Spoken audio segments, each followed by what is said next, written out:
Hola amigos, ¿cómo están? Nuevamente en esta ocasión estamos con otro momento especial. En esta oportunidad tenemos al doctor Carlos Bardavío y él nos va a hablar un poco acerca de lo que ha sido el representar a ex testigos de Jehová. Y a mí lo que me llama la atención y quiero, quizás muchos de nosotros podemos hablar con usted, doctor Bardavío, es preguntarle cómo es que usted se involucró con este grupo de los ex testigos de Jehová que básicamente es un grupo minúsculo. O sea, la secta de los testigos no es una secta muy numerosa. Se da, qué sé yo, es visible de pronto porque ponen un carrito aquí, un carrito allá y la gente algo sabe de ello. Pero el grupo de los ex testigos es aún mucho más reducido. Y mi pregunta es, ¿cómo usted llegó a involucrarse con ellos en primer lugar? Y después quiero preguntar y quiero que nosotros sepamos un poco acerca de su vida académica, de cómo empezó y de la especialidad que usted tomó, que a mí me llama mucho la atención. Eh, y aparte de la rama del derecho que usted escogió, que es bastante complicada de por sí, quizá una de las más complicadas en derecho, después de eso está el tema de el asunto de las sectas. Así es que le quería preguntar esas preguntas primero. ¿Usted podría responder? Pues Mike, muchas gracias nuevamente por invitarme aquí a tu canal, que tanta ayuda da a testigos o incluso a testigos de Jehová y a muchas personas, ¿no? que te siguen. Y bueno, para mí es un honor estar contigo, siempre hablar pues desde la mayor sinceridad y honestidad profesional posible, ¿no? Respecto a lo que me preguntas, realmente, eh, por circunstancias de la vida, me llevaron a hacer una tesis doctoral sobre sectas en derecho penal. Es esta que tengo aquí detrás. Se publicó en 2018, se llama Las sectas en derecho penal, estudio dogmático de los delitos sectarios, y es una tesis, pues son 1000 páginas, en verdad, páginas muy de derecho penal. Pero cuando hablo de derecho penal, dentro del derecho penal se habla de dogmática penal, es decir, que la dogmática penal es la ciencia que trata de, pues, tener una estructura de pensamiento, una metodología para resolver casos. Claro, dentro de ya la propia temática, las sectas en derecho penal, pues hay que decirlo, hay que decir la verdad. Es decir, siempre se ha estudiado en el último siglo, que es fundamentalmente cuando se ha empezado siglo XIX, y también siglo XX, hay que decir, también no solo siglo XX, sino también siglo XIX, se ha estudiado las sectas, pero desde una perspectiva sociológica, psicológica, psiquiátrica. En esta tesis, que fue la primera que se publicó en España sobre las sectas en derecho penal, lo que se hace es investigar casos, jurisprudencia, sentencias, y sobre todo los delitos que cometen miembros de presuntas sectas, ¿no? Entonces, históricamente en el siglo XX siempre se ha estudiado desde la perspectiva del derecho penal a los testigos de Jehová, no como una imputación de organización criminal, pero sí a sus miembros que han cometido delitos no solo en España, sino en Estados Unidos y en otros países. Es decir, a esto se le llamó y se le sigue llamando autoría de conciencia. Es decir, el autor, el ejecutor material, también puede ser un ejecutor o intelectual, mejor dicho, un autor intelectual, que comete delitos porque moralmente lo considera necesario. Y eso en el siglo XX se ha estudiado pues toda la vida. Sí, de la doctrina alemana y por muchos autores alemanes que no voy a nombrar porque sería un poco pues, aburrido, pero se ha estudiado siempre no es porque se quisiera estudiar a los testigos de Jehová, porque tuvieran los académicos o los investigadores durante el siglo XX y ya también siglo XXI una inquina con los testigos de Jehová, sino porque los propios testigos de Jehová, cuando van a los juicios en España, en Alemania, en México, en Estados Unidos, dicen que lo hacen, que cometen el delito por principios bíblicos. Es decir, porque siguen sus principios bíblicos, es decir, su moral, esa doctrina de los testigos de Jehová. Y eso, dentro del derecho penal, pues es muy llamativo, puesto que alguien cometa un delito, lo confiese y diga que lo ha cometido por principios bíblicos, pues es un tema que se ha estudiado mucho en el siglo XX dentro de la doctrina jurídico-penal. También a otros miembros de otros grupos, evidentemente. ¿Qué sucede en esos casos? Por las sentencias y la doctrina. Cuando me refiero a la doctrina, me refiero al grupo de investigadores que ha trabajado estos temas. Pues hay muchas opiniones dentro de la doctrina, de los investigadores en derecho penal. De hecho, eh, me llamó la atención, haciendo la tesis doctoral, que un porcentaje más allá del 50%, o sea, tirando más a un 55%, vamos a poner, más o menos, o mejor dicho, un 50% de autores que ha trabajado ese tema, ha encontrado causas de atenuación de la responsabilidad o de exención de la responsabilidad por motivos de comprensión, puesto que los testigos de Jehová están muy aferrados a esos principios. Y algunos autores alemanes llegaron a decir, también españoles, sobre todo que somos los dos países que más hemos trabajado a nivel mundial esta problemática del autor de conciencia, pues encontraban ciertos motivos comprensibles en base o con base a que, puesto que han nacido normalmente, así resumidamente, en un grupo con esas doctrinas tan estrictas y se han gobernado a través de esos principios bíblicos, pues era comprensible que en ciertos delitos no pudieran obrar de otra manera. Es decir, tienen tan, digamos, miedo, por decirlo de otra manera, a no cumplir esos principios bíblicos que cuando llega el supuesto en donde una norma penal les prohíbe hacer tal o cual cosa, pues cometen el delito porque no tienen otra forma de actuar. Esto sería un poco el resumen. También es cierto que la otra mitad de la doctrina, o por de otra manera, la otra mitad también de la jurisprudencia, que ha habido sentencias, dice que tienen la máxima responsabilidad y se les impone la máxima, digamos, culpabilidad. Eso sería, digamos, un resumen muy abreviado de un poco el trabajo que yo he hecho en la tesis doctoral, no solo con los testigos de Jehová, sino también, por ejemplo, con la otra cara de la moneda que se ha estudiado dentro de los autores que cometen delitos porque moralmente lo consideran necesario. También yo he trabajado el tema de los terroristas, sí, lo que se llaman autores por convicción o enemigos del Estado. Es decir, también son autores que cometen delitos porque moralmente lo consideran necesario. Y ahí también hay cierta polémica. Entiendo. Me surgen varias preguntas que te quiero hacer y aquí van algunas. Lo que tú me acabas de mencionar a mí inmediatamente me causa una impresión bastante impactante debido a la dificultad que significa el poder, el poder hacer un sesgo en dónde empieza y dónde termina el tema de la conciencia personal, en donde, por ejemplo, tú puedes asumir de que una persona está actuando conforme a convicciones que han sido impuestas sobre él, pasando a llevar lo que es su propia conciencia y quizás también manipulando información hasta un grado tal de que una persona puede encontrar que llegar a cometer algún crimen o dejar de, de exponer a alguien basado en algún principio es algo normal y es algo plausible y es algo que sería esperable. Tú hablas acerca de que tú has abogado incluso por la exención de la culpa o de la responsabilidad debido a temas de conciencia. Y déjame decirte a ti, de que hay una estricta coincidencia con lo que tú estás mencionando, con el comportamiento habitual, robótico, esperable que ocurre dentro de la secta de los testigos de Jehová. Es decir, un testigo de Jehová en Santiago de Chile se va a comportar del mismo modo, bajo la misma circunstancia, que un testigo de Jehová en Sri Lanka. Del mismo modo. Esto no es atribuible de ningún modo a ningún tipo de reflexión personal que alguien tenga o que pueda desarrollar, sino que está atribuido fundamentalmente a cómo es que una organización sectaria impone el conocimiento sobre otra persona. En este caso, los miembros de la secta. Déjame decirte otra cosa.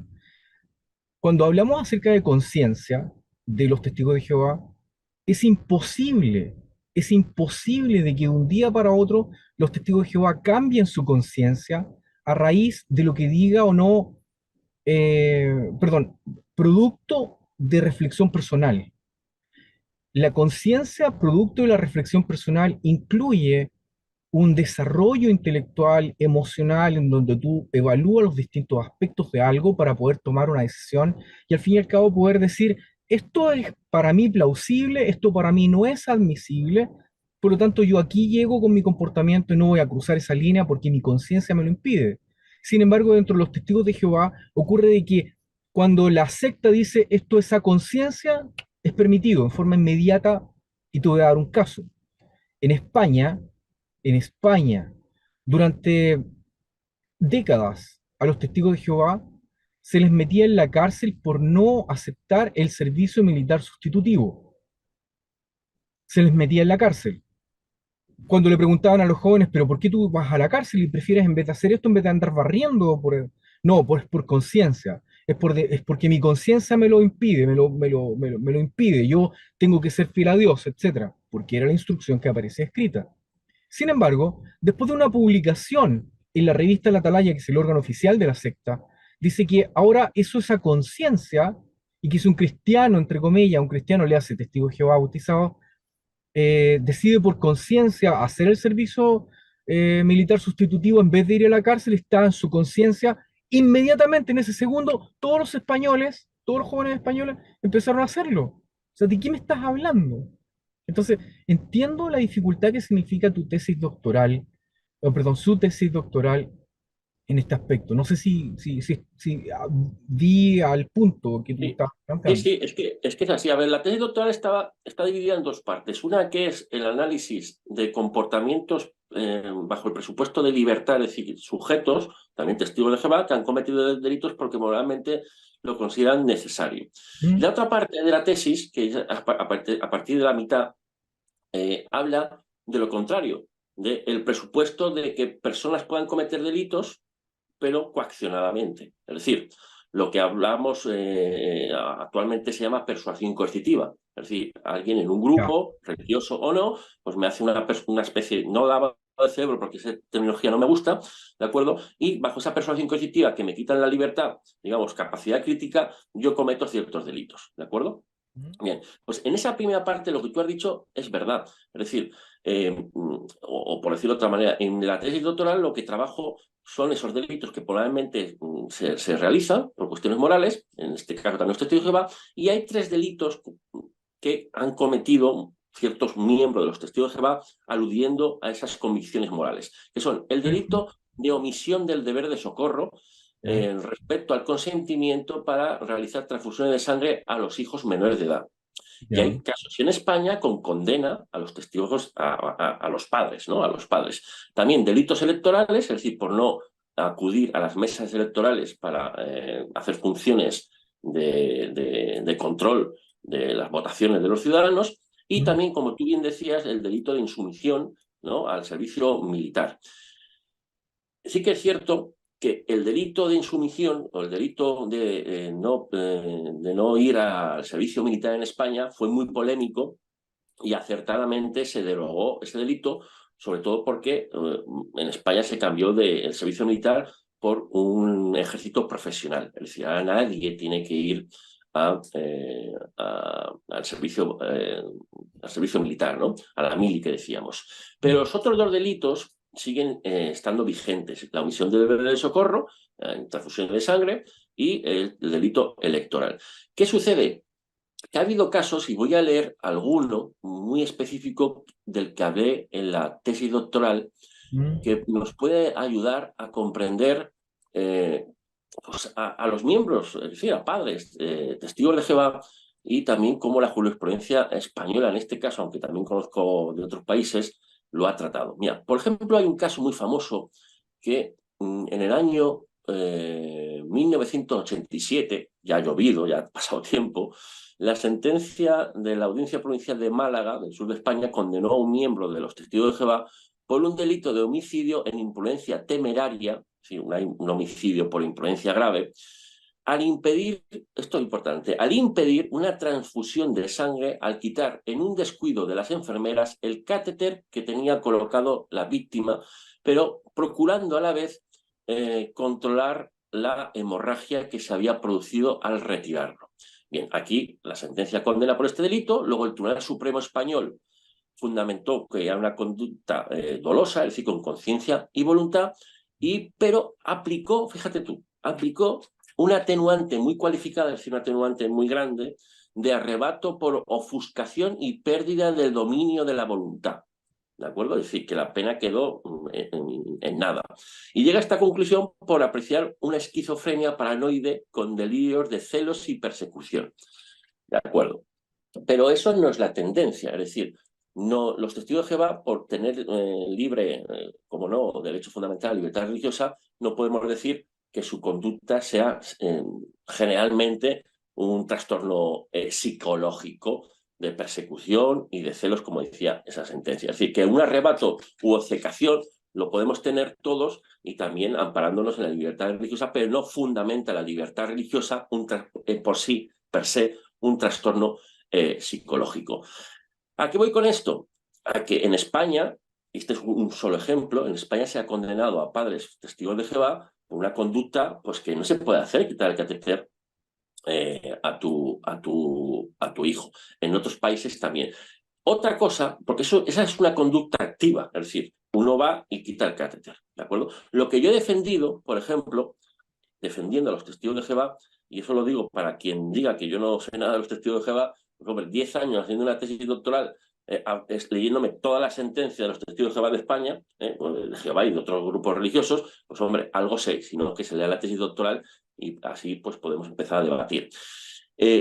Hay otros casos, o mejor dicho, la omisión del deber de socorro, que es un delito omisivo, es decir, un delito que se hace por la pasividad y se condena por la pasividad en el deber de solidaridad mínimo, que es el fundamento de este delito, es decir, ayudar a alguien que está desamparado y en riesgo de muerte, pues hubo cierta polémica en España cuando los padres testigos de Jehová omitían el consentimiento al tratamiento de transfusión de sangre de sus hijos menores de edad. ¿De acuerdo?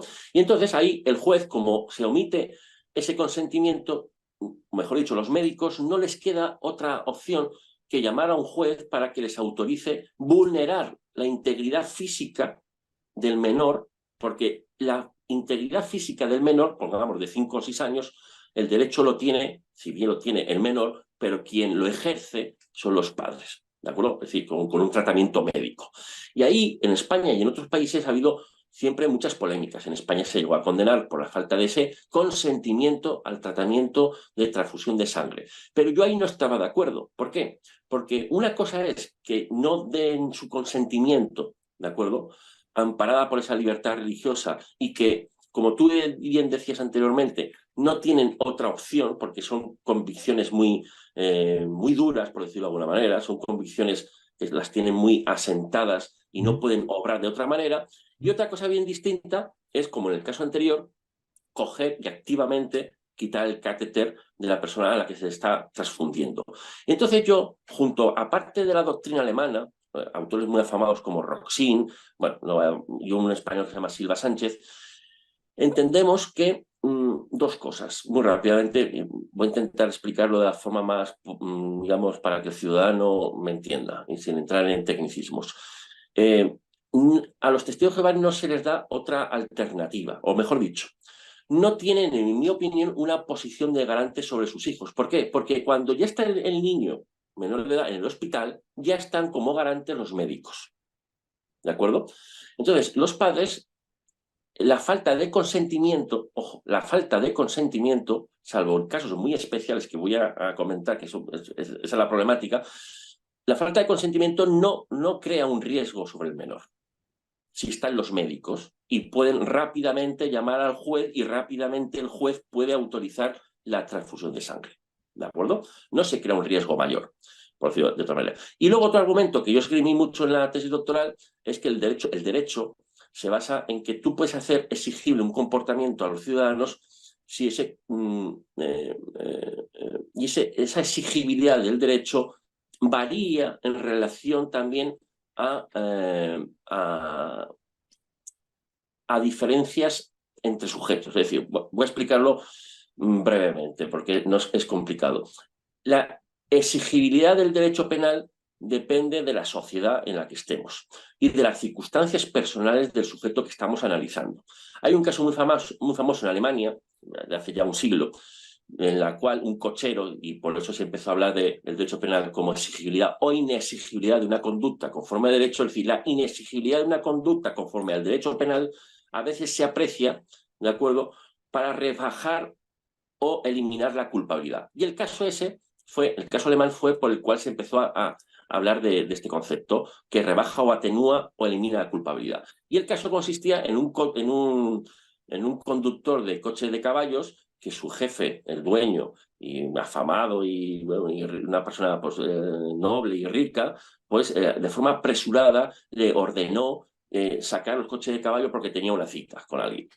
Y este hombre, bajo el miedo a, a perder su puesto de trabajo, ¿de acuerdo? Pues no ató bien las riendas del caballo. Con tan mala suerte que los caballos se desbocaron y mataron a una niña o un niño. Bien, esto es un caso que, digamos, se llama exactamente de miedo insuperable. Es decir, alguien que por miedo a perder su trabajo realiza una conducta que no es la mejor, pero en ese momento preciso no se le podía exigir otra cosa. Es decir, tampoco era previsible que fuera o muy altamente probable que muriera ese niño. Entonces, la explicación serían esas dos formas, ¿no? ¿Ya? Pregunta, ¿quién fue considerado responsable en la muerte de la niña con el cochero? Claro, se le imputó el delito al cochero, pero se le quitó la culpabilidad, ¿de acuerdo? Es decir, el hecho se daba como cierto, él había cometido el delito, pero no podía obrar de otra manera. Es decir, cuando él dejó de, cuando no ató bien las riendas al caballo, lo hizo porque no tenía tiempo para atarlas bien. Y por lo Pero, tanto, el juez entendió que no podía obrar de otra manera. Y esto sí, es algo muy parecido a lo que les pasa a los testigos de Jehová. yo tengo una pregunta, ¿no crees una zona gris en donde el autor intelectual de todo esto, el dueño de los coches, al fin y al cabo sale libre de polvo y paja? Claro, otra cosa sería, este no sería el caso, digamos, concreto, que hay otros casos que podrían ser más específicos, sí, porque el dueño del coche de caballos no tenía por qué saber si estaban atados o no previamente bien atados los caballos. Es decir, aquí se realizaba la imputación al cochero Ya. porque era el responsable de atar a los caballos adecuadamente. Déjame aplicarlo un poco a lo que está pasando con el tema de la sangre y los testigos de Jehová. Nosotros nos encontramos con una situación, como tú me dices, de miedo insuperable dentro de los testigos de Jehová, y es un miedo insuperable que te lo voy a explicar en forma bien clara. Me imagino que tú a estas alturas estás claro. Eh, la, Escoger, tomar la opción, la decisión entre morir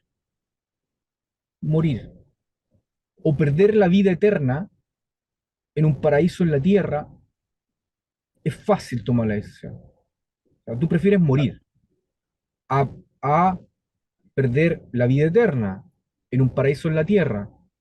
Voy a hacer el ejemplo, yo no sé si es así, pero siempre se habla en fábulas, en chistes y todo lo demás, de que algunos musulmanes dicen que si mueren en batalla van a tener no sé cuántas vírgenes en el cielo. Entonces tú te pones a pensar, bueno, me matan acá, pero tengo un montón de, voy a vivir en una orgía eterna, entonces prefiero, mejor voy y pongo una bomba y me matan. Por decir algo, no tengo idea, es un chiste, es una exageración. Pero Sí. acá el tema tiene que ver con, voy a permitir que mi hijo o que mi hija o que mi bebé muera o le quito la vida eterna. Entonces, eso es un miedo insuperable. Uno como testigo de Jehová, uno dice, yo quiero que mi hijo viva para siempre, yo no quiero que esté mal, yo quiero que esté feliz, yo quiero que esté bien. Entonces, ¿quién es imputable ahí? No, a mí, o sea, yo no puedo dejar de quitar, yo no soy abogado, pero yo no puedo dejar de evadir o soslayar la responsabilidad de la secta como culto, como organización, que tiene una logística, que tiene un sistema de educación, etcétera, no lo puedo dejar sin culpa. O sea, yo no puedo decir, el padre acá es responsable y después decir, ah, no, es que tenía miedo insuperable, no hay nadie responsable, es como el cochero. No, yo creo que aquí hay un grupo responsable que es el grupo de líderes que controla esta secta, pero no sé si es punible. Claro, bueno, esto sería para hacer una tesis doctoral aunque hubiera un caso, un macro caso a nivel pues, estatal de un país o de varios países, ¿no? Dices tú que se necesita que haya un caso mediático para que esto ocurra? ¿No bastan ya con todas las muertes que han ocurrido en todo el mundo o en España? No sé. Claro, es que tenemos siempre dos derechos en juego, digamos. La libertad religiosa, es decir, que los padres no consienten bajo ese amparo de un derecho fundamental que es la libertad religiosa. eh, y lo que tú comentas es que esa libertad religiosa no es tal, no es tal. Es decir, que hay una... Estoy hablando como testigo de Jehová, es que la libertad religiosa como tal no está.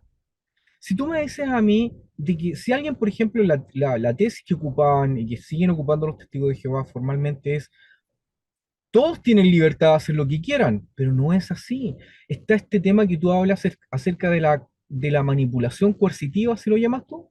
Sí, no, persuasión coercitiva es una... Persuasión coercitiva. Sí, Persuasión coercitiva. Si yo te persuado, yo te conmino, yo te llevo a cambiar de opinión desde el punto A al punto B mediante coerción. La coerción es, tú ya no le eres fiel a Dios. Tú eres despreciado por Dios y vas a morir una muerte sí. eterna. Esto, la persuasión coercitiva se llama, por ejemplo, dentro de la violencia de género, se llama violencia de control. Es decir, factores que al final lo que hacen es someter a la persona, a la mujer maltratada, ¿Ya? y hasta el punto de justificar y aceptar, e incluso comprender y defender el maltrato. Es decir, ¿Ya? esa situación, yo publiqué hace poco, en julio, en una revista española de máximo, digamos, prestigio, digamos, científico, un artículo que se llama Violencia de género psicológica y ¿Mm? persuasión coercitiva. ¿Mm? Y lo se titulaba Dos violencias especiales y preguntaba, una misma raíz de lo injusto, en donde llegó a concluir que efectivamente la persuasión coercitiva que hay en ciertos grupos religiosos o de otro tipo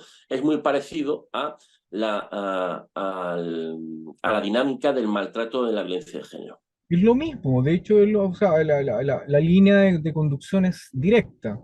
El Pero punto, claro, aquí la problemática que tenemos es que nunca se ha investigado, bueno, porque también han faltado, pues digamos, yo creo que pues esa organización, no se ha investigado aún de forma clara ¿Mm? mm, que ciertas organizaciones pues, realizan un control de sus miembros que puede estar muy cercano a lo que es una coacción psicológica o delitos contra la integridad moral u otros delitos que lo que hacen es eliminar o bajar la capacidad crítica de sus miembros. Comprendo.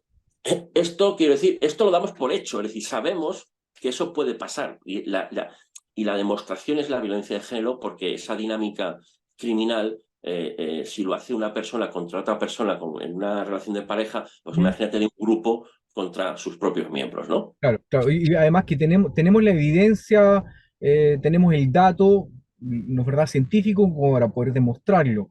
Yo creo que sería importante empezar a recabar este tipo de información, no solamente en España, en todo el mundo, porque datos hay por miles, millones, que te Mm. pueden dar a ti la certeza de qué es lo que realmente está ocurriendo. En estos momentos existe un montón de información disponible para que alguien pueda hacer ese tipo de estudio y pueda hacer una correlación entre lo que significa esta persuasión coercitiva dentro de los testigos de Jehová y lo que está pasando, quizá haciendo una comparación con lo que existe con el abuso de género o el maltrato por género, como tú mencionabas.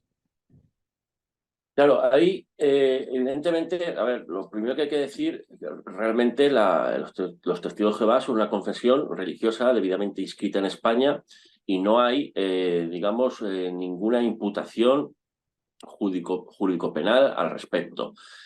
Más allá de hablar de los testigos de Jehová en concreto, lo cierto es que la psicología más autorizada de los últimos 20 años ha llegado a la conclusión, y esto lo digo muy resumidamente, de que existe la persuasión coercitiva como una dinámica pues, que incapacita la libre capacidad de crítica, ¿no? O la ¿Ya? capacidad de libre Análisis voluntad. crítico. ¿Mm? Tanto es así que el Tribunal Supremo Español, en una sentencia de hace 2 años, avaló la realidad de la persuasión coercitiva. Y de hecho, citó mi tesis doctoral o cogiendo mis propias palabras, ¿Mm? no solo definición, sino la explicación de lo que es la persuasión coercitiva como una realidad fáctica y jurídica. Y que te quiero mencionar algo, mira. yo he escuchado, te he escuchado a ti, he escuchado a otras personas en España, que me imagino yo que por un asunto legal, en donde ya ha sido establecido que la sucursal española de la Watchtower Bible and Tract Society de Pensilvania, de Estados Unidos, la sucursal española de eso, que esta corporación, ¿no es verdad?, que ocupa como chapa el nombre de Iglesia Testigos de Jehová en todo el mundo, está inscrita como una organización religiosa que es, eh, es legal, que se llama de notorio arraigo en Sí, España. pero de notorio arraigo es otra cosa, es decir, sí, hay muchas cosas de notorio arraigo, es decir, eso es algo que ellos pues utilizan casi pues a modo pues, de marketing, que me parece muy bien, Como un pero lo cristiano. importante es que, pero en verdad, como he comentado en otros lados, pues en el propio juicio que hicimos, no sé si el de la asociación o el de Gabriel, ¿Mm? uno de los que firmó a favor de ese notorio arraigo, en un paréntesis, yo le pregunté, pero y desconocía un catedrático de derecho eclesiástico, desconocía por completo la literatura de los testigos de Jehová, no conocía el libro organizado, no había leído el libro Pastorel, no tenía ni idea Es, es- de estos libros. es que a ese punto el que voy. O sea, el que esta organización haya alcanzado ese nivel jurídico o de personalidad jurídica que le permite actuar bajo la ley, bajo la Constitución de España, el que hayan alcanzado eso, que alguien se lo haya dado, que es un trámite administrativo hecho por algún tipo de funcionario de gobierno que consideró, basada en la información de la cual disponía, de considerar a este grupo como un grupo, no es verdad, que era, era, era viable que ellos pudieran trabajar en España y se les dio esta oportunidad para que pudieran ser como una organización religiosa establecida. Lo que te quiero decir es que el que eso haya ocurrido no implica, nuevamente, no implica, si tuviéramos el símbolo en matemáticas lógicas, las dos rayas y una flecha, no implica, esta firma no implica que no sea una secta. No implica que no sea una secta. Te lo voy a mencionar mejor. El hecho de que alguien tenga esta firma no exime que los comportamientos de secta o que lo caracterizan como los especialistas como secta no se cumplan. Por lo Sí, tanto, cierto. a eso es lo que voy. Existe la posibilidad de que quizás a raíz de toda la información disponible, las víctimas que han sufrido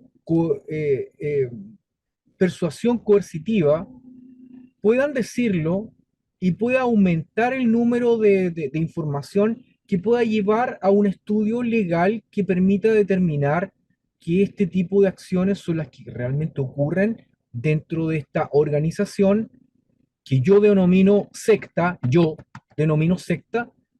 y dentro de esta secta se puedan tomar también las responsabilidades finales por las acciones de las personas. Es decir, por ejemplo, que un padre deje morir a sus hijos por no sangre. Alguien dirá, oh, pero es que eso no ocurre nunca, ocurre. Y gente muere todos los años por el mismo tema. O sea, desmitologizando la sangre, no vamos a ir a ese tema biológico, pero no hay sustitutos para la sangre, no existen. Todavía los alemanes no lo inventan. Entonces, ese tema ocurre. El que alguien, por ejemplo, tome o no decisiones de vida, etcétera, basados en el miedo, ¿cómo decías tú? El miedo insuperable. Sí, miedo insuperable, sí. Miedo insuperable. Entonces, el miedo insuperable puede llevar a una persona a dejar de hablar con sus familiares. Entonces, esto no estamos hablando aquí de que es algo voluntario, como alguien pudiera decir, no, esto cualquier persona que está dentro de los testigos tiene la opción o la opción de aceptar o no aceptar.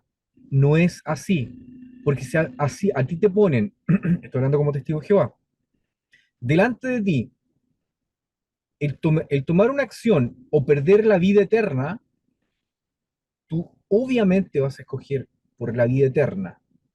Obviamente vas a escoger por la vida eterna y por vida eterna vas a dejar de hablar con tus padres que se han sido expulsados, vas a dejar de tener a tus hijos bajo tu techo si han sido expulsados, por vida eterna no vas a hacer A, B, C o D o F, que va a afectar tu vida. Por lo tanto, mi pregunta es, ¿dónde va el responsable final? ¿Por qué no podemos agarrar al responsable final y decirle, mire, usted ha dicho esto y esto y esto en su literatura, usted es responsable? ¿No se puede hacer eso? A ver, esa es la complejidad, realmente esa es la complejidad. ¿Por qué? Porque se ampara, o sea, hay una libertad religiosa, libertad de conciencia y libertad de creencia. Es decir, que alguien crea que la sangre pues, que contamina el alma y fallas a Jehová y no vayas al paraíso, pues es totalmente lícito. Bajo el presupuesto, ojo, bajo el presupuesto de la libertad religiosa. Es decir, pues uno, que son personas libres y por lo tanto se acogen a esa libertad religiosa que, digamos, dirigen, ¿no? Pues a través de los principios o esas interpretaciones por el cuerpo gobernante. ¿De acuerdo? Ese es, digamos, el presupuesto. ¿Qué es lo que dicen las víctimas? Que el presupuesto es el contrario, o las personas que se consideran víctimas, que no hay libertad. Es decir, esa es la parte, digamos, que reclaman las víctimas, que no es libertad religiosa, sino es una imposición o una incapacidad de libre crítica y por lo tanto que algunas víctimas lo que viene a decir es que se sentían pues anuladas, digamos, en su capacidad de libre voluntad. Pero es que te lo puedo explicar de forma muy clara. Por ejemplo, una convicción personal mía puede ser, por ejemplo, no sé cualquiera, ¿qué podría ser una convicción? Pero bueno, cualquier convicción que yo tenga personal, generalmente es producto, o podría ser producto, y estoy ocupando bien libremente la expresión podría, pero generalmente se esperaría de que una convicción personal que motivara mi vida fuera producto de mi reflexión personal después de analizar todos los distintos aspectos que conllevan una conducta relativa a la creencia que estoy yo ejerciendo. Ahora, Ajá, ya, perfecto, se fue, ya. Entonces, una idea que te digo yo que una convicción personal es producto del fruto de mi reflexión y el análisis o sea, y el ejercicio de mi capacidad de análisis crítico, en donde yo voy a poder definir, mediante todos los elementos de juicio que tengo, en poder definir voy a hacer esto o esto otro porque es lo que yo creo, es lo que yo siento, etcétera.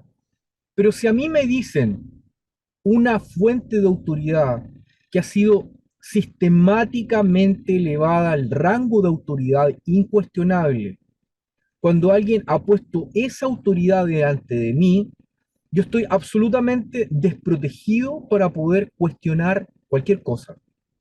Por lo tanto, cualquier idea que yo tenga no es producto de mi reflexión, es una imposición. Entonces, yo no entiendo cómo es que no está eso clarísimo, si se ve. pues el problema, a ver, más allá de los testigos de Jehová, quiero decir, porque no, el problema es que tradicionalmente víctimas de persuasión coercitiva, lo que antes se llama lavado de cerebro, no han denunciado. ¿Por qué no han denunciado históricamente en el último siglo? Por dos motivos fundamentales, porque en muchos países no existen leyes de ese tipo, en España sí que existen, en Francia, en Bélgica, y para de contar. Y segundo, son temas tan complejos que necesitan una gran cantidad de peritajes psicológicos, ¿de acuerdo? Es decir, hay que comprobar que un sujeto no tiene libre capacidad de la voluntad, que es lo que sería la persuasión coercitiva, y luego eso habría que imputarlo a un tercero, es decir, a una organización o a la cúpula o a quien sea. Y claro, en muchos países no existe una ley tan clara de persuasión coercitiva. Por ejemplo, en España hay un artículo que dice que se declaran asociaciones ilícitas aquellas que, aunque aquellas que utilizan la alteración o el control de la personalidad, aunque sea para fines lícitos. ¿Ya? Entonces esto cabría, ese texto que tú me acabas de mencionar, cualquier persona que haga un análisis exhaustivo de los libros de estudio de esta secta puede llegar a esa conclusión. Yo sé, Carlos, de que es mucho pedirte a ti o a cualquier especialista que no sea testigo de Jehová a que investigue este tema de cómo llega una persona normal a convertirse en testigo de Jehová. Claro, es que realmente investigado está, Pero, por decirlo es que así. déjame bien brevemente a lo que voy. Eh, Cuando tú lo has experimentado en tu vida y tú empiezas a echar para atrás la historia, después de una profunda reflexión que puede tomar años, tú llegas a entender cuál es el modus operandi de la secta, que consiste en, primero que nada, establecer una idea en tu mente que es altamente deseable, y después de crear esa necesidad altamente deseable, te dicen a ti dónde puedes encontrar las herramientas para poder hallar o alcanzar ese bienestar enorme, eterno, que te va a dar la prosperidad y la vida eterna. Después de que has pasado por todo ese estudio y llevas meses de interacción, se te dice a ti de que existe una única autoridad en el universo, que es una deidad llamada Jehová, le dicen ellos, y esta deidad llamada Jehová, como le dicen ellos, tiene representantes en la tierra. Ahora, esa frase que yo te he dicho, que demora 2 segundos en decir, es de una, es de una trascendencia tan grande, es tan alta, que no se puede probar y solamente es un dogma de fe. Como dogma de fe, tú lo aceptas o lo rechazas, pero una vez lo has aceptado y lo aceptas solamente por un tema de presión social, después de haber estado siendo conminado a creer todo esto durante varios meses, cuando aceptas esta autoridad, llegas al momento en que esa autoridad es incuestionable, porque si tú la cuestionas, eres culpable de pecar contra Dios, contra esa deidad. Entonces, yo no entiendo cómo es que los legistas en todo el mundo no son capaces de darse cuenta de que un testigo de Jehová desarrolla este temor o este miedo insalvable. ¿Cómo se llama? Disculpa.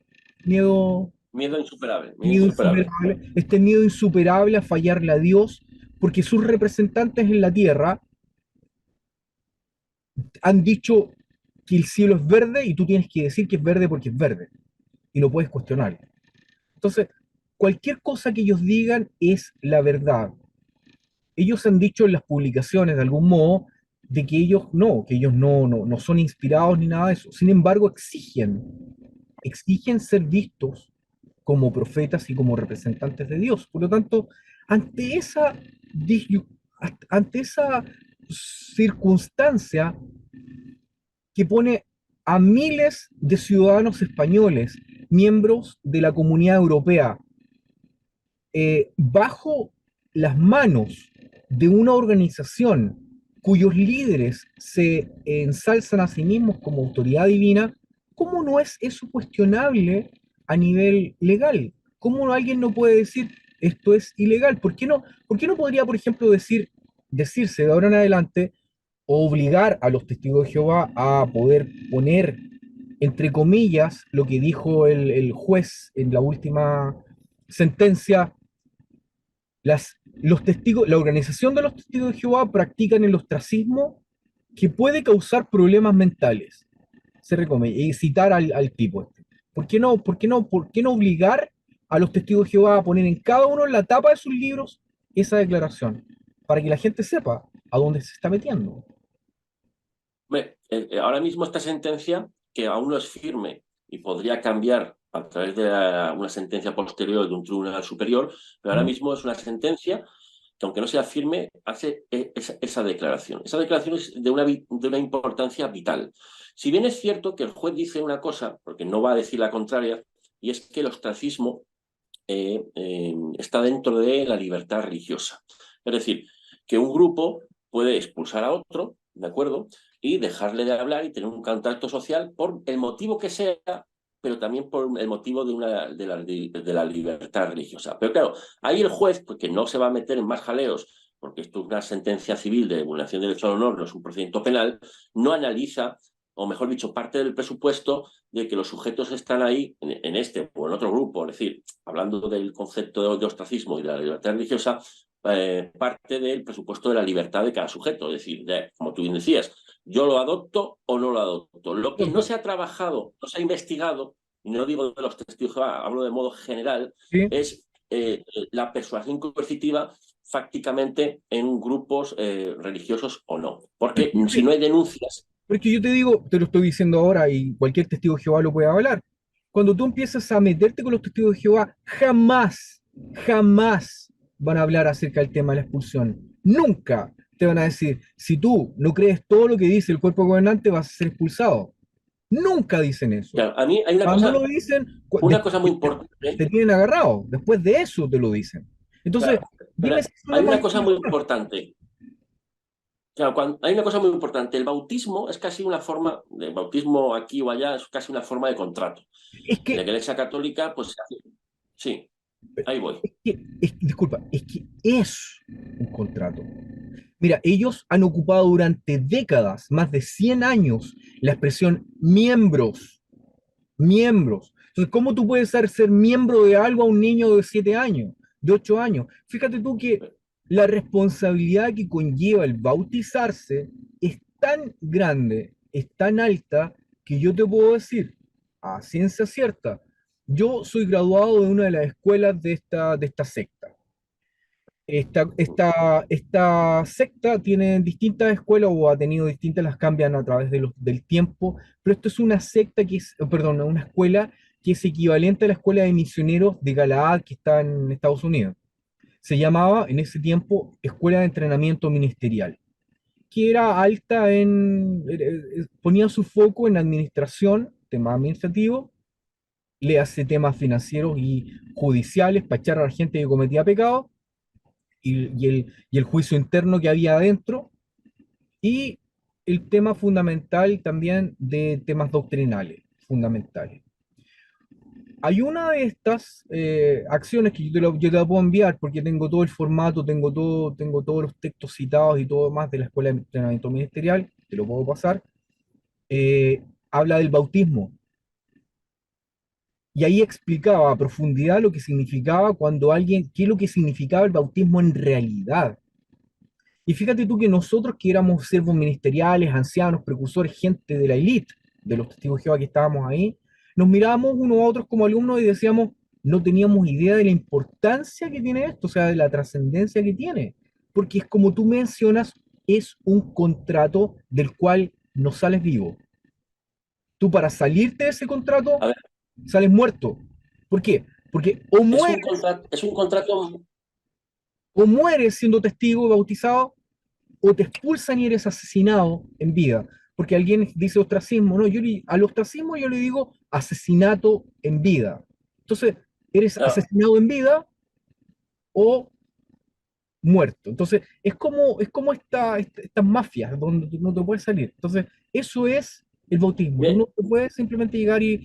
Entonces, se lo dicen a estos niños, uno entra en este contrato sabiendo todas las letras chicas. No, uno no tiene idea en lo que se está metiendo cuando se bautiza. Por lo tanto, claro, debería... eso es lo que me preocupa a mí. Eso es lo que me Claro, preocupa a mí.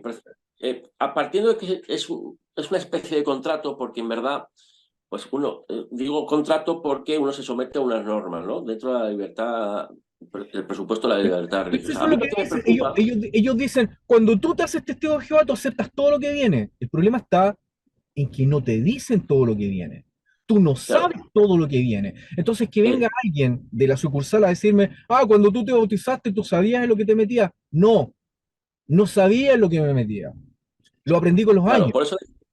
por eso decía que, a ver, cuando se firma un contrato de alguna manera, ya sea menor o no, porque en verdad, por eso digo especie de contrato, porque en verdad lo firma el menor y no, y en verdad si fuese un contrato en toda su plenitud lo tendrían que firmar los padres, porque es un acto en Exacto, verdad litúrgico, pero exacto. bueno, Yo te digo, ah, debería ser ilegal el bautismo de niños, de menos de claro, ¿qué Claro, el concepto de bautismo en los testigos de Jehová tiene un significado que es, digamos, diferente al de la Iglesia Católica, por decirlo de alguna manera, porque se hace, Ujú. siendo el recién nacido, es un acto, pues, digamos, simbólico, y luego existe la confirmación, ¿no?, dentro de la Iglesia Católica. Pero lo que iba es que en ciertos grupos donde hay unos ciertos, digamos, perjuicios que puede sufrir, como dice el juez, lógicamente, dice, ostracismo lógicamente causa enfermedades mentales, pues habría que informar, creo yo, de forma más clara a quien se quiera bautizar. Es decir, lo que me preocupa es que, no, ya no hablo de los testigos de Jehová, hablo de lo que se llama el consentimiento informado. Al igual que cuando uno se somete a un tratamiento médico, hay un consentimiento informado de las consecuencias, etcétera, como producto, en este caso tratamiento médico, yo considero que también debería ser, digamos, habría que analizar hasta qué punto ciertas personas cuando entran en un grupo, o religioso o el que sea, realmente están consintiendo perfectamente informados. Y esto es un poco lo que yo he notado de muchas personas que se consideran víctimas dentro de los testigos de Jehová, que me vienen a afirmar, y así lo han declarado en muchos juicios, que no conocían la trascendencia de todas las normas. No, Porque en el libro Organizados, que es el, digamos, como tú bien sabes, el libro por el cual se examina a quien se quiere bautizar, no ujú. deja de forma clara y taxativa el dejar de hablar a los expulsados. No. Habla de forma muy genérica de eliminar al impenitente de la congregación de Jehová y entréguese a Satanás. Bueno, pues eso está muy bien, pero no se dice taxativamente que si tú sigues hablando a un expulsado también te vamos a echar. A eso voy. Claro. Además que es una mentira, porque si fuera así estaríamos todos, en verdad, en Las Vegas, con dos garotas al lado, pero no ha sido mi caso, Claro, lamentablemente. Entonces, ¿dónde está el claro, pago? eso es lo que Eso es lo que me preocupa. Fíjate que, volviendo un segundo, si me permites, al caso de la persuasión coercitiva, Ah, que es una, pues, que la psicología más autorizada, creo yo, no, creo no, bueno, lo digo y lo digo taxativamente, más autorizada lo ha avalado con estudios científicos en Estados Unidos y en Europa. Eh, es verdad que esto es algo más o menos reciente, 20 años a nivel científico dentro de la psicología es algo muy reciente. Y no me extraña que muchos sociólogos o de otros expertos de otras ramas no lo conozcan. No lo conozcan. ¿Por qué? Porque hay que ir muy fino, hay que leer muchos estudios y hay que, digamos, trabajar mucho para conocer la persuasión coercitiva. Hay algo que, como te decía anteriormente, el Tribunal Supremo Español ya avala que existe la persuasión coercitiva como una dinámica criminal, ¿de acuerdo? Pero hay más, te voy a poner dos casos muy famosos. Hubo uno en Alemania que se llama el caso Sirius, en donde dos personas se presentaron a una mujer con cierta, digamos, flaqueza de espíritu, por decirlo de alguna manera, o algo ingenua, y la convencieron poco a poco de que eran dos extraterrestres que habían venido del planeta Sirius. Es decir, la convencieron pues, de algo que puede ser legítimo. Bueno, yo me puedo presentar como extraterrestre porque lo creo, y otros pueden pensar que tal persona, si dice que es Jesucristo, pues si lo cree él, pues yo también me lo En puedo creer, términos ¿vale? actuales, diríamos, en términos actuales, me percibo como extraterrestre. Eh, Bueno, pues también, exactamente. Y esta claro. señora, pues bueno, pues lo creyó, lo creyó. Y eso es legítimo, que creer que tus dos amigos son extraterrestres y que han venido del planeta Sirius, que es el planeta más cercano, digamos, de la siguiente galaxia, ¿no? Pero hay algo que le dijeron, mira, va a haber un cataclismo, va a haber un apocalipsis y, bueno, pues te hemos elegido para que vayas al planeta Sirius. Pero nosotros nos tenemos que quedar en la Tierra para resolver todo este tipo bueno, de apocalipsis que va a haber, pero tú tienes que irte antes. Pero antes de irte, puesto que nosotros nos vamos a quedar aquí y no tenemos medios de subsistencia, pues hombre, pues cuando te suicides, porque así va a ser la forma por la cual tú vas a pasar al otro planeta, pues nos tienes que dejar la herencia o un seguro de vida a nuestro nombre. ¿Qué sucede? El Tribunal Supremo alemán vamos a ver, a esta señora se le ha engañado de forma tan súbita, pero no solo es un simple engaño, es una especie, el Tribunal Supremo alemán lo dijo de otra manera, ¿no? pero es una especie de persuasión coercitiva. Es decir, le ocultaron la realidad de que suicidándose no iba a morir. Es decir, la convencieron, que eso es una persuasión coercitiva, la convencieron de que en el mismo momento en el que ella se iba a morir, pues electrocutándose en una bañera, su cuerpo pasaría automáticamente a Sirius. Estoy Y esta claro, señora estoy realizó el absolutamente claro. suicidio, pero fallaron los fusibles, si no recuerdo mal, y entonces la descarga no fue tan potente y no murió. Se denunció y se ganó. ¿Y cómo se imputó el delito? Como un delito de homicidio, de tentativa de homicidio. ¿Ya? ¿Bajo qué? Bajo una forma de instrumentalización de la víctima en su propio perjuicio. Eso es una forma de persuasión coercitiva contra la propia víctima. Estoy claro. Mira, respecto de esa transformación o transmutación dentro de los testigos de Jehová también se cree, quizás hay pocas personas que lo entienden o lo saben, pero se dice que los que son ungidos, todos los años hay más ungidos, bueno, en fin, cuando mueren, no mueren, sino que son transmutados, mueren, pero o sea, en la práctica no mueren, como que les pasa lo mismo que a esta mujer de Sirius. Se mueren ahí, pero resucitan en otro lado, se van a la estrella, no sé. Bueno, déjame decirte algo importante respecto a lo que tú me mencionabas. Una amiga mía que vio un video que subí hace poco, me dijo, eh, los jóvenes, no, perdona. Dame un segundito. Estábamos hablando de cómo se controla la gente. Mira, esta es una percepción que la estoy leyendo desde una amiga mía chilena, y esta amiga chilena, mira lo que dice, excelente video. A la persona la hacen sentir bien, como el niño que es seducido por un narcotraficante que le da cariño, atención, regalos que ni imaginaba tener como zapatillas de marca. Pero este narco solo quiere hacerlo su soldado, no quiere para nada a ese niño, solo quiere manipularlo para que delinca por él.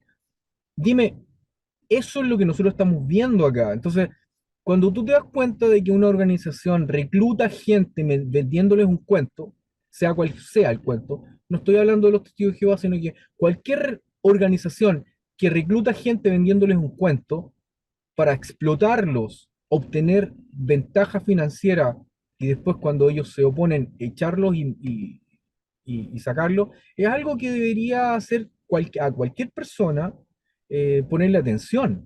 Entonces yo creo que es tiempo de que las personas, las autoridades, dejen de ver a este grupo a estos grupos americanos que vienen de Estados Unidos como, como lo que se presentan. Mira, yo te digo, eh, presentarse con la Biblia bajo el brazo, hablar bien, citar de Mateo, Lucas, Juan, no sé, es fácil, es re fácil, no cuesta nada.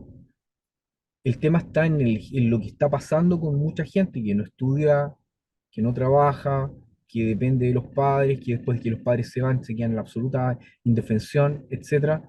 Gente que, bueno, tantos problemas mentales que ocurren con esto. Entonces, me llama la atención el tema de Sirius que tú me acabas de mencionar, pero yo no veo que no hay ninguna diferencia con lo que hacen las sectas, como la secta de los testigos de Jehová, es mi opinión. Bueno, fíjate que, por ejemplo, yo en la tesis doctoral también, pero basándome en un autor alemán muy importante a nivel, sí, a nivel mundial, Gunther Jacobs, él hablaba de la juventud hitleriana Ajá, adoctrinada, ajá, adoctrinada, ajá. que estaba, digamos, sometida a un sistema totalitario bajo una educación criminal o totalitaria que les impedía, digamos, gobernarse por sí misma, así libremente, ¿no? Es decir, y yo utilicé, digamos, esa cierta argumentación para definir al nacionalsocialismo como la primera secta estatal coercitiva, en donde se produjo un adoctrinamiento o persuasión coercitiva, digamos, mayoritario o de gran difusión hasta el punto de doblegar a la juventud hitleriana y utilizarla como arma de guerra, ¿no? A la juventud hitleriana desde su niñez hasta su ya, digamos, más mayor madurez. Es decir, que lo que pasó en Alemania, lamentablemente, y se hizo, y el Holocausto, tiene unas bases muy importantes de lo que es la persuasión coercitiva y así lo expuso en la tesis doctoral. Por supuesto, ahora, cuando tú mencionas acá, ¿te acuerdas tú que una de las conclusiones del juicio de Nuremberg fue de que una persona no es excusable a pesar de que un superior le ordene hacer algo malo? O sea, Sí, ese este es es un, el... Tú cometes un crimen, pero tú eres responsable, aunque no es que me mandaron, no importa, tú eres responsable también. Entonces, ¿hasta qué grado, hasta qué grado ocurre eso también dentro de la secta? Mira, Claro, es decir, yo lo que he planteé, a ver, hay que ver cada caso concreto, ¿no? Lo que acabo de decir es un poco en líneas generales, ¿no? Hay que ver cada caso concreto. Es verdad que ciertos casos tan evidentes, es decir, en donde a pesar de que haya un adoctrinamiento, se te exige, porque el derecho penal es eso, se te exige que no realices una conducta que evidentemente es criminal, por mucho que se te haya impuesto moralmente o se te haya adoctrinado, porque es una conducta rechazable moralmente, ya no solo jurídicamente, sino moralmente, ¿no? Pero hay un elemento que hay que, digamos, utilizar, es decir, y es que cuando tú naces en un mundo criminal, ¿de acuerdo? Hablo de niños que se utilizan por grupos de narcotraficantes. Los llamados niños soldado, por ejemplo, que se les adoctrina y se les rapta, se les secuestra en la niñez y se les adoctrina inclusive para matar a su propia familia. Es decir, que durante la niñez es algo mucho más evidente que someter a las personas, a los niños, en este caso, a un adoctrinamiento criminal, ¿no? O sea, a una educación totalitaria y criminal. Y eso es un poco lo que decía Gunther Jacobs y que yo vinculé con la persuasión coercitiva que se utilizan en ciertos grupos sectarios, ¿no? Es decir, es una realidad fáctica porque hay leyes en Europa, en Francia, España, etcétera, y en Bélgica.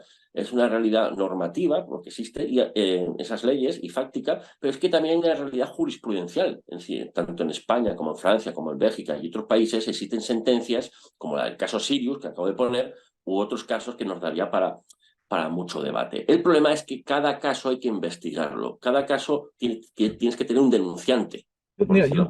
yo entiendo de que tiene que haber por cada caso un mundo en particular perfecto. Sin embargo, hay una cierta ventaja para el análisis, y te la planteo a ti como tú, que eres un erudito y eres un scholar, eres una persona que es un investigador. Y es la siguiente: cuando tú investigas el comportamiento que ocurre dentro de una secta, vas a encontrar un patrón general de conducta. Que ese patrón general de conducta que se repite vez tras vez, vez tras vez, vez tras vez del mismo modo, porque no se espera otro comportamiento, no es producto de una decisión personal, sino que es producto de una forma sistemática de manejar el comportamiento de un ser humano. Cuando tú llegar, si tú eres capaz de recabar un dato, dos datos, tres datos, 1000 datos, 10.000 datos, 100.000 datos, 1 millón de datos que son iguales, estás frente a una organización que practica esa persuasión coercitiva. Y ya no hay nada más. Entonces, esa libertad que esta gente dice que tenemos no es tal, y con los números se puede rebatir. Te lo planteo a ti como Sí, estudiante. sí, pero es que hay una cosa muy importante que no he dicho, y es que ya existe dentro de la psicología formas de detectar la persuasión coercitiva, que es lo que se llama escala de abuso psicológico. Es una escala, una especie de test, ¿Ya? una metodología para detectar la persuasión coercitiva. Existen otras también. Por ejemplo, en España hay un psicólogo doctor y especialista en sectas que también se llama José Miguel Cuevas Barranquero, que en su tesis doctoral hizo hace ya unos años esa escala de detección, y esa escala de detección se utiliza en los procedimientos judiciales. Bueno, si tú la tienes y es disponible y es pública, nosotros podemos ponerla aquí para que la gente la responda. Es Eh, muy fácil. Por ejemplo, la de José Miguel Cuevas Barranquero, si ustedes ponen en Google José Miguel Cuevas con V, Barranquero con B, y pone tesis doctoral, está publicada en la Universidad de Málaga vale. en la biblioteca y la pueden descargar. Pero si ponen, por ejemplo, Langone creo que es el autor, junto con otros, que es un autor americano, que pertenece a ICSA, que es una asociación internacional de estudio de los cultos, de las sectas. ¿Ya? Publicó, bueno, se han publicado varias versiones de esa escala de abuso psicológico, se llama, escala de abuso psicológico. Si ponen Langone o Marshall, creo que también, la pueden encontrar y, es decir, lo que demuestra es que se puede detectar que una persona, fíjate que esto es lo importante, no tiene capacidad crítica. Es decir, No digo que tenga un trastorno, no tiene por qué tener un trastorno No, psicológico no, severo. estamos hablando de gente inteligente que ha sido coartada de la capacidad de análisis crítico, porque se le quita la... Exactamente. Y es Y es que, fundamentalmente, y es por un tema doctrinal, ¿ah? Te lo voy a mencionar, dentro de los testigos de Jehová es un tema doctrinal. Uno voluntariamente le entrega su voluntad a Dios, a la secta, para que ellos digan cómo uno debe pasar, porque a ver, el hombre terrestre no... sí que es cierto una cosa, es decir, siempre en cualquier grupo puede haber fanáticos. Es decir, un fanático, pues cuando tú hablas con él, por decirlo así rápidamente, pone siempre un elemento que es Dios por medio. Entonces ya ahí se acabó, ya no puedes discutir más con él. No, No puedes llevarlo a ningún punto y es imposible, ¿no? Vale, claro. pero eso ciertamente es legítimo. Es decir, incluso ser fanático es legítimo. Fanático en el fútbol, fanático en la religión. El problema es cuando se pierde la capacidad crítica, ¿de acuerdo? De forma clara y evidente, y además eso es imputable a un tercero. Es decir, que yo libremente puedo fanatizarme en el fútbol, con el Real Madrid, con Ah, una religión, con un Dios, porque se parte del presupuesto de que tu fanatismo es autoimpuesto, exacto, pero cuando alguien te lo inyectó, esa persona es responsable, como los no, dos no, alienígenas. no más que, no es, porque eso sería una teoría causalista. Que eso hace décadas se trabajó, bueno, la doctrina penal ha pasado de teorías más causalistas a teorías más sociales, ¿no? Por decirlo de alguna manera. Es No. decir, no es tanto la causalidad, es decir, que alguien te cause eso, porque puede ser un cura o un anciano que durante la niñez, pues, no te digo que te imponga, pero sí te lleve a cierto fanatismo, ¿no? Sí, a ver, lo- por ejemplo, hay un autor que es Máximo Introvigne que niega que exista el lavado de cerebro. Bueno, pues Mm. eso, quiero decir, él es un sociólogo de las religiones, pero la persuasión coercitiva corresponde más a la ciencia de la psicología y también corresponde más a la ciencia del derecho penal, ¿de acuerdo? Por lo tanto, que un sociólogo tenga una opinión de que no existe el lavado de cerebro, o mejor dicho, la persona coercitiva, pues bueno, pues es respetable, pero como cualquier otro ciudadano puede dar una opinión. Inclusive él mismo dice muchas veces que no hay sentencias o que no hay tribunales que rechazan la persuasión coercitiva. Esto no es cierto, es decir, cualquier persona que quiera leer las sentencias, por ejemplo, en mi tesis doctoral nombro muchas sentencias, en ¿Ah? donde inclusive la persuasión coercitiva se ha tratado, por ejemplo, hay una sentencia muy reciente en España, como una forma de eximente de responsabilidad. Cuando el líder de un grupo religioso aquí en España lo que hizo fue convencer a los padres les realizó una persuasión coercitiva y los padres, digamos, que consentían ciertos malos tratos del líder religioso hasta el punto inclusive de ciertos abusos sexuales. ¿A qué voy con esto? Que se aplicó a los padres una persuasión coercitiva, pero no imputándole el delito de persuasión coercitiva al líder, eso por cuestiones procesales, porque no se le acusó de eso.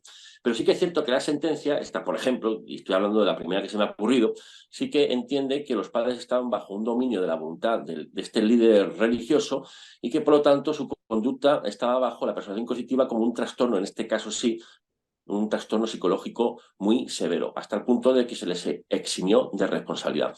¿A qué voy con esto? A que, como comentamos anteriormente, el fanatismo, es decir, el fanatismo es legítimo. Yo puedo ser fanático del fútbol, por ejemplo, y no pasa nada.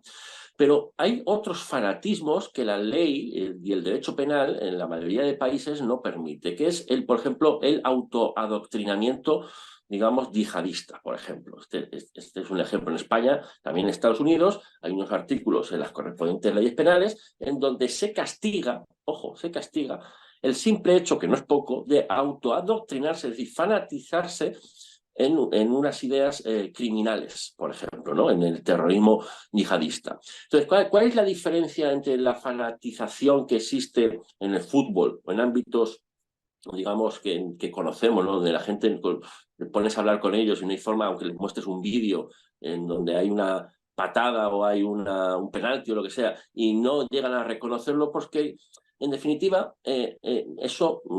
esa pérdida de crítica, ¿de acuerdo?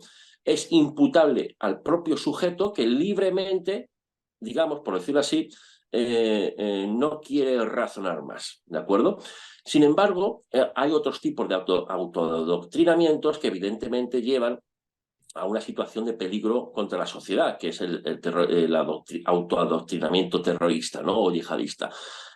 La pregunta legítima que hay que hacer al respecto de esa diferenciación, ¿de acuerdo? Es la capacidad de revocación. Es decir, si yo no tengo capacidad de revocar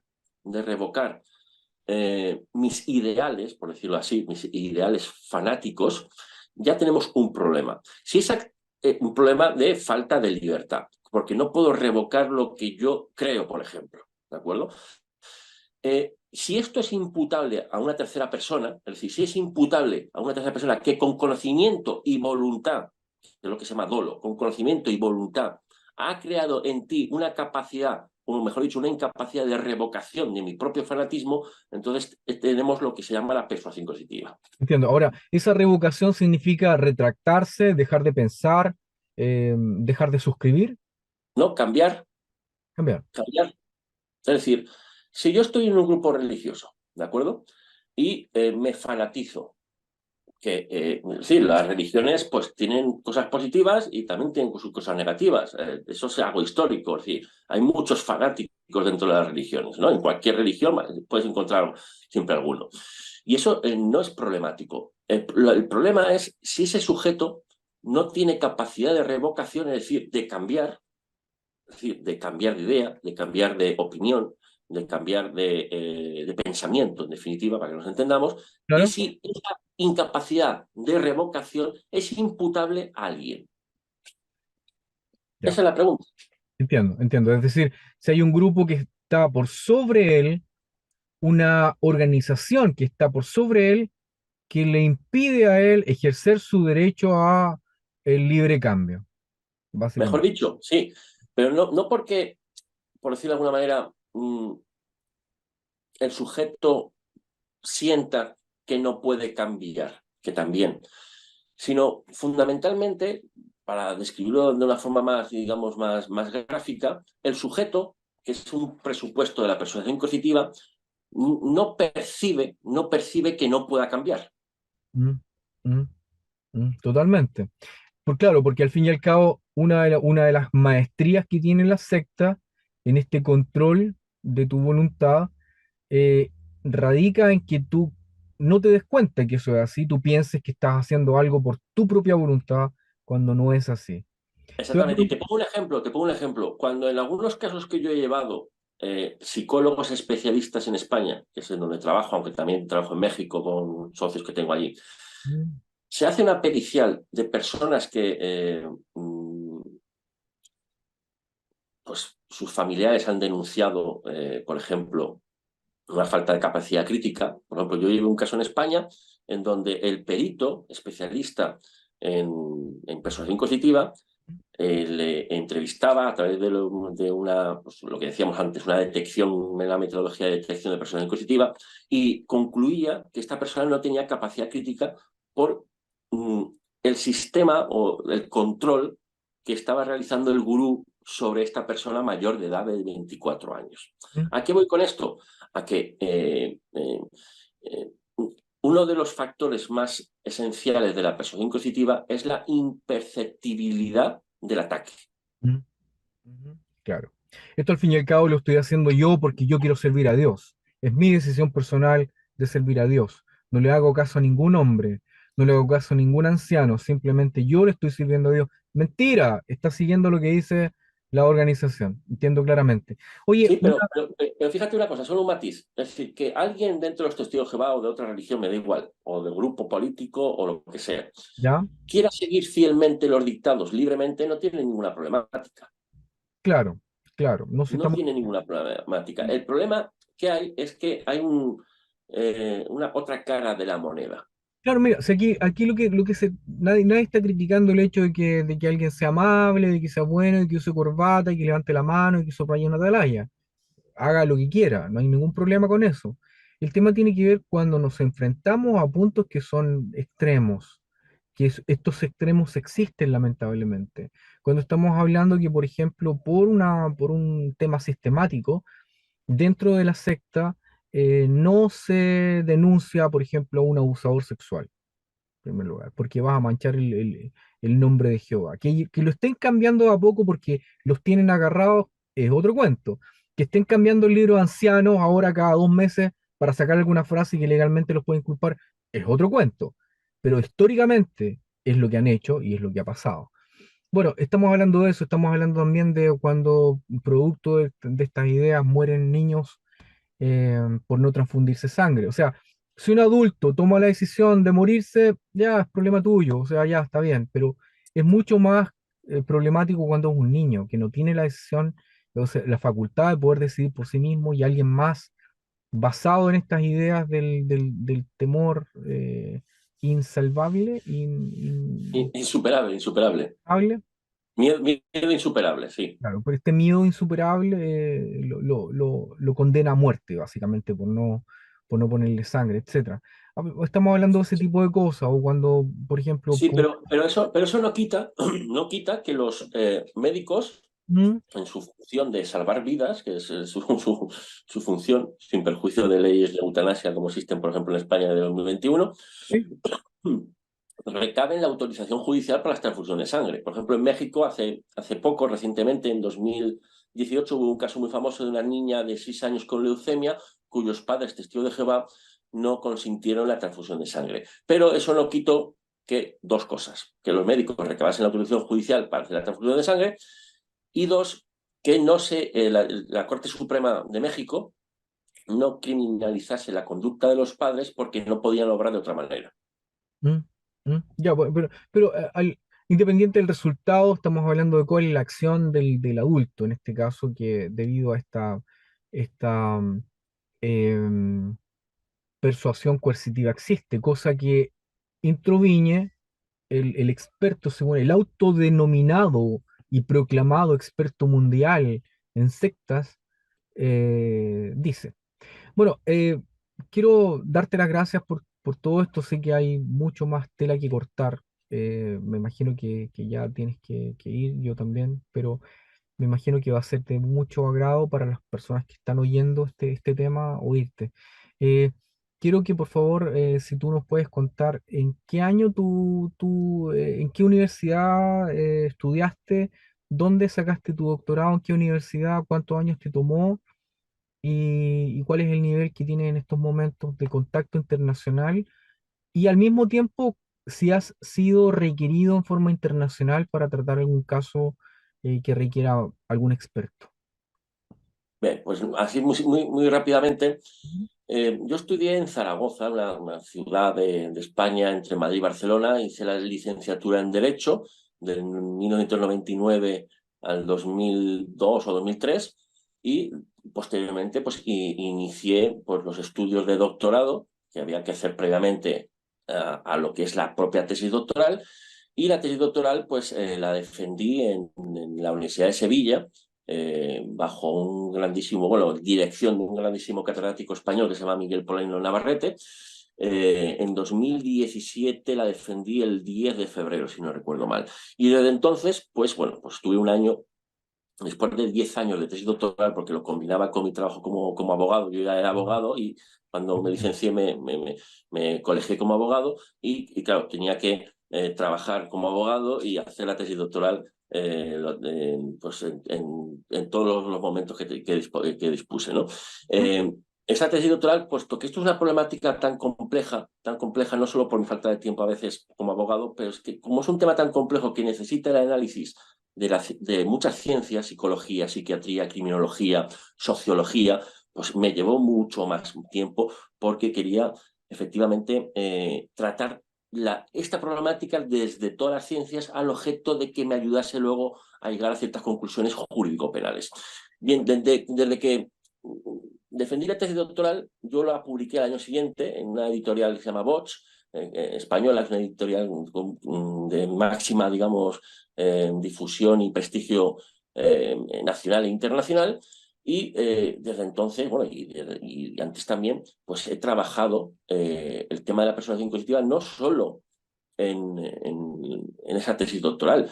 Pues, por ejemplo, como decía anteriormente, pues he escrito varios artículos en revistas, porque claro, una cosa es publicar en revistas, no sé, como dice una persona, una amistad, en revistas del metro, ¿no? Que son muy respetables, y otra cosa es publicar en revistas digamos, mucho prestigio y pues de alto impacto, ¿no? Ese tipo de revistas científicas en el mundo del derecho penal, también otras ciencias, tienen una evaluación por pares, es decir, y doble ciego que se llama, que es que el revisor no te conoce y va a dar una opinión pues, muy sincera. Y eso, para poder publicar en ese tipo de revistas, pues hay esos revisores que son catedráticos o colegas, incluso hasta los podría llegar a conocer, te hacen una revisión sin saber quién eres tú, al objeto de que exista pues, una limpieza, ¿no? en las publicaciones. Bueno, pues yo me he dedicado desde el año 2016 a publicar en revistas de alto impacto, como, bueno, no hace falta decir los nombres, quien quiera buscar mi currículum No, hazlo, lo hazlo, hazlo, no sabrá. hay problema, hazlo, Bueno, hazlo. son, por ejemplo, revistas, la revista electrónica de Ciencia Penal y Criminología en España. Publiqué este julio pasado un artículo sobre violencia de género, como decía anteriormente, psicológica y persuasión coercitiva.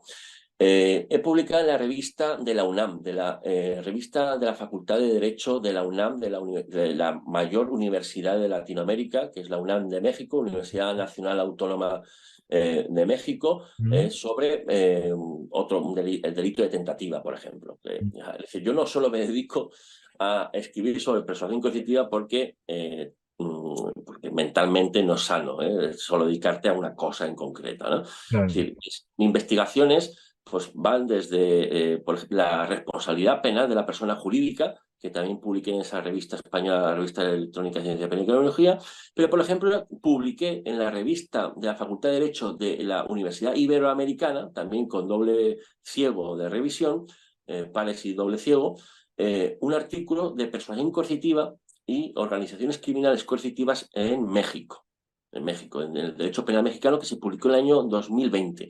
Luego también tengo otra que publiqué en la revista, en una de las revistas más importantes sobre sectas destructivas o sectas peligrosas o sectas criminales, que es la revista de la Asociación Americana para el Estudio de los cultos, ¿vale? Porque en inglés la palabra adecuada es cultos, ¿no? Aquí en Europa, por cuestiones bueno, de terminología latina, ¿no? Decimos sectas, ¿no? O en el mundo latinoamericano o español. Y esa es una revista que, o mejor dicho, la asociación que publica esa revista es una revista histórica. Hablo pues yo creo que esa revista está desde los años 70 aproximadamente, en donde los mejores eh, eh, psicólogos de estudio de la persuasión coercitiva y de las sectas han publicado, que son a los que antes me refería. Y tuve el honor de que se me aceptara un artículo en inglés, cosa que yo no domino, y tuve pues, ahí ciertas problemáticas, tuve que trabajar mucho, etcétera, etcétera, hubo muchas correcciones, etcétera, etcétera, y se publicó en el año 2020 y lo pueden ustedes encontrar, si no recuerdo mal, el título, bueno, si ponen Carlos Bardavia Antón y ponen ICSA, que es las siglas de esta asociación, pues publiqué un artículo que trataba sobre la persuasión coercitiva como forma especial de violencia. Como forma especial de violencia. Por ejemplo, ahora tengo un artículo para publicar en una revista también de máximo impacto en Chile, por ejemplo, sobre persuasión coercitiva y derecho penal chileno. Publiqué ahora hace un año aproximadamente, un menos de un año, un libro en una de las mejores editoriales de habla latina jurídica, un libro sobre sectas criminales y coercitivas en el derecho penal mexicano. Es decir, no me conformo con España, porque para mí la problemática no es, digamos, territorial, ni mucho menos, sino que la problemática es de un germen que hay en la sociedad en donde ciertos tipejos pues se aprovechan, amparados muchas veces por la libertad religiosa o por otro tipo de libertades, en someter a las personas, lo cual pasa no solo en España, como decía, sino en Estados Unidos, como el caso famoso de Nexum, que precisamente hablé en ese artículo de la revista IXA, el caso de Nexum, como una forma de persuasión coercitiva en donde las mujeres eran marcadas a fuego, es decir, consentían. ¿Por qué una mujer se deja marcar a fuego como esclava por este tipejo que se llama Keith Raniere y que fue condenado a cadena perpetua? ¿Por qué se dejaban marcar a fuego y ser abusadas sexualmente? Claro, Porque estaban dominadas mm, bajo la persuasión coercitiva, es decir, por una manipulación que la propia sentencia viene a decir eso. claro, Y tengo pues, otras muchísimas publicaciones porque mi trabajo es ese, mi trabajo es ser abogado y esto lo quiero dejar muy claro, muy, muy claro. Ya, aunque sea al final del vídeo y menos gente lo vea, pero lo tengo que decir. He recibido ciertas críticas eh, que son legítimas, criticar es legítimo, yo no me voy a enfadar y lo veo muy sano. Pero, críticas por lo que digo, pero ojo, lo que yo digo es en mi función de abogado. Si yo no doy opiniones personales cuando defiendo a los clientes. Cuando defiendo a los clientes, defiendo, ya sea en un medio de comunicación o un canal de YouTube, o cuando me pregunta algún periodista para la prensa escrita o en televisión, yo no doy opiniones personales. Yo estoy haciendo mi función de abogado, de rol de abogado, ¿de acuerdo? Lo digo porque se me ha acusado de ser casi ya, pues, ¿cómo decirlo?, un activista en contra de la libertad religiosa. Y para nada. Es decir, yo defiendo a mis clientes, mi opinión personal es personal y no es mi labor de hacerla pública, más allá de lo como, por ejemplo, hoy hablando contigo, Mike, pues hemos estado hablando de ciencia penal dentro de las posibilidades de tiempo y también del tipo de público, puesto que no es una audiencia letrada, ¿no? Es una audiencia de alumnos de derecho, ¿no? Por decirlo de alguna manera, en donde uno debe ser más técnico porque están aprendiendo, ¿no? Es decir, que no se confunda lo que yo digo ni con mi opinión personal sobre ningún tema cuando yo estoy defendiendo públicamente a mis clientes como Enrique Carmona o la Asociación Española de Víctimas, porque eso, para mí, puede ser constitutivo de una calumnia. entiendo, entiendo. Eh, bueno, te agradezco muchísimo tu tiempo. ¿Me puedes oír bien? Perdona si Sí, tengo sí, que... perfectamente, perfectamente. Agradezco muchísimo tu tiempo, doctor Bardavío, y en realidad hay muchas más cosas que hablar. Me imagino que vamos a poder seguir hablando acerca de este tema. Específicas conversaciones respecto de las próximas sentencias que van a venir. Yo espero que los resultados sean coincidentes con esta última victoria enorme que ocurrió y vamos a hablar acerca de estos temas en el futuro. No sé si tienes alguna pregunta última que decir, quizás algún llamado a las personas del canal, alguna... Eh, yo decirles que tengan paciencia, paciencia. Y lo digo por lo siguiente. Es verdad que mm, las sentencias en este ámbito son civiles, pero tienen un gran componente moral, la victoria o la derrota. Es decir, que pase lo que pase, que sean pacientes. Está por caer la sentencia de la asociación. Eso puede ser una victoria moral muy importante, pero lo más importante no es lo que pase en estos casos, en definitiva. Lo más importante es cada sujeto, cada persona que se sienta víctima y que, si quiere o no, libremente ejercitar su derecho a reclamar sus derechos. Es decir, que eso yo creo que es lo más importante. Y yo lo que he notado en los últimos 3 años fundamentalmente en el tema de los testigos de Jehová, es que hay un aluvión de personas que se sienten víctimas, que se están empezando a organizar y eso pues trae pues, una posibilidad importante de que se reclamen sus derechos, porque cada caso particular e individual lamentablemente no se entiende, no se entendería muy bien en los tribunales de forma individual, puesto que eso no acreditaría, en principio, una, digamos, imputación al sistema, ¿no?, de organización de los testigos de Jehová.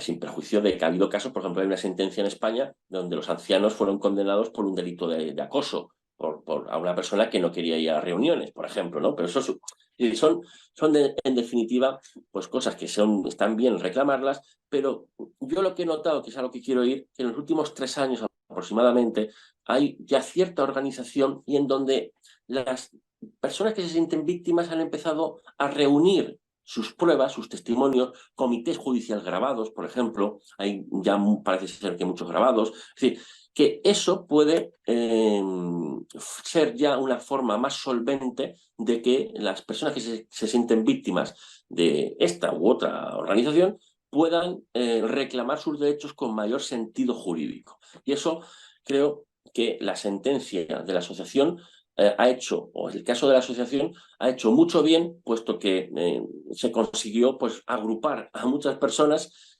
y aportar muchas pruebas al juez. Cosa muy interesante para finalizar ya es que tanto es así que este juez, el juez que dictó sentencia el viernes pasado en el caso de Enrique Carmona como secretario de la asociación, llegó a concluir, gracias a las pruebas que nosotros le aportamos y las preguntas que yo hice, que también recibió ciertas críticas, que me parecen lógicas, porque la gente escucha los audios y como no, pues yo lo haría mejor, pues póngase usted, se haga usted el juicio. También es cierto que hay que ver todo el juicio y durante todo el juicio pues un rato uno lo hace mejor, otra vez uno lo hace un poquito peor y otras veces el juez no te deja hablar, como en estos casos esos audios revelan, ¿no?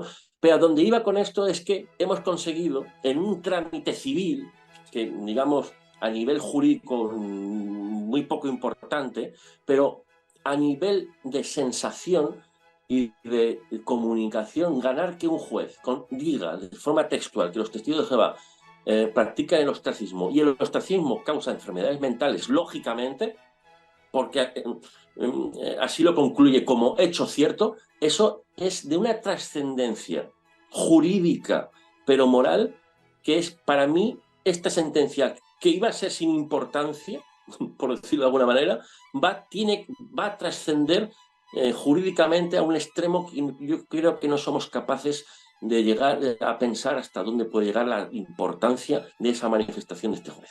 Claro, claro. Quizás tenga efectos prontos en Alemania, que hay algo que se está ahí viendo, ahí, de ahí te voy a contar un poco más. Pero, en fin, muchas gracias, Carlos, por todo. A ti. Te doy un gran abrazo.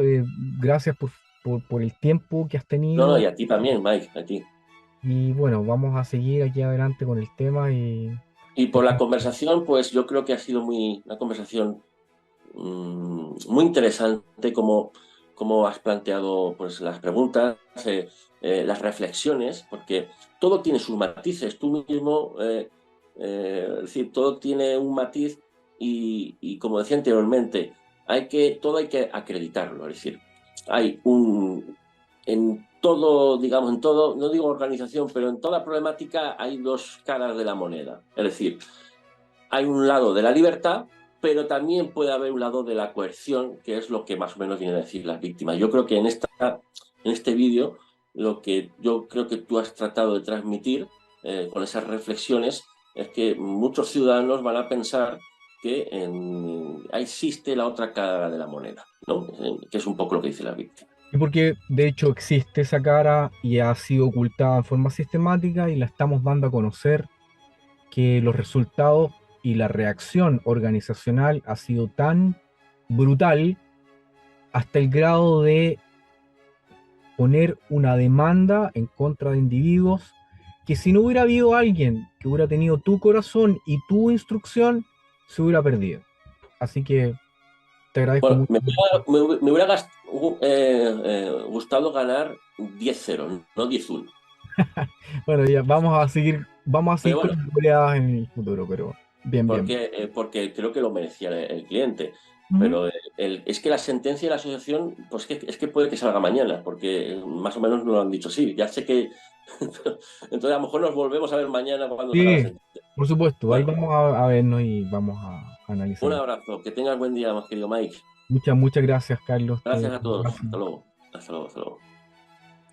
Muchas gracias, Carlos. Salió muy bien.